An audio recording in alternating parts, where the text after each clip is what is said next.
Brigadir Qassam rilis video adegan penyerangan tank Merkava dan penempatan alat peledak aksi gerilya di dalam kabin pengemudi di pusat kota Jabalia sebelah utara jalur Gaza.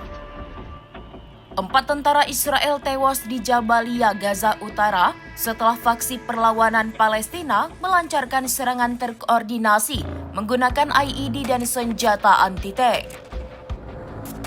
4 tentara pendudukan Israel tewas dalam apa yang media Israel gambarkan sebagai insiden berat di jalur Gaza dalam konfrontasi dengan perlawanan Palestina.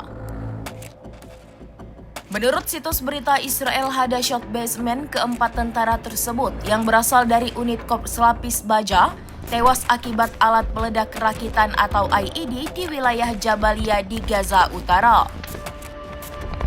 Laporan tersebut menambahkan bahwa saat fajar, para pejuang meledakkan alat peledak terhadap awak tank Israel di wilayah Jabalia yang kemudian menembaki tank dan komandannya, membakarnya dan menewaskan awaknya.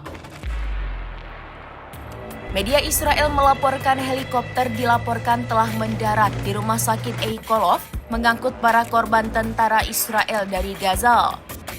Operasi ini terjadi bersamaan dengan operasi penembakan yang dilakukan di Al-Quds yang diduduki, di mana 6 pemukim Israel terbunuh.